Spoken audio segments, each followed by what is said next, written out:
দেখেন আমি গ্রামের বাড়িতে কত কাজ করি। এই যে দেখেন এগুলা এগুলা এই যে আমার গাছ ছিল, গাছগুলা বিক্রি করা হয়েছে, সেই গাছগুলা কেটে নিছে। ওই যে দেখেন কত ডালপালা,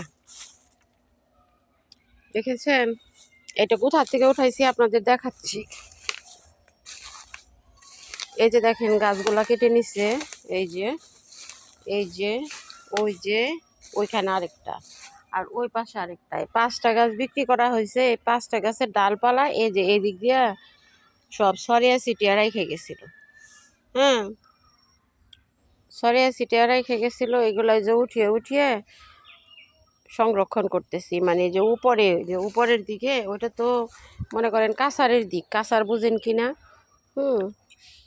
ঢালু আর কি। ওই ঢালুর মধ্যে ফেলে রেখে গেছিলো, এগুলো উঠে উঠে উপরে রাখতেছি। এইগুলা আবার মনে করেন পাতা ডাল সব বাছাই করতে হবে।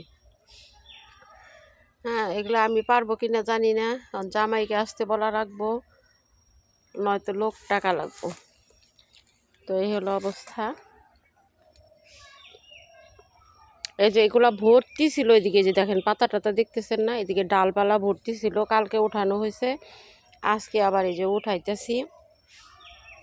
কখন এই যে এখন অনেক আছে, ওই যে আছে, ওই যে দেখেন আছে, ওগুলো আনতে হবে। ওই যে কাছারে আরও আছে, কাছারে বলতে ঢালুতে। এই যে আর এই যে একটা কাঠ গাছ ছিল, কাঠ গাছ ছিল, এটা আমি বিক্রি করে দিলাম।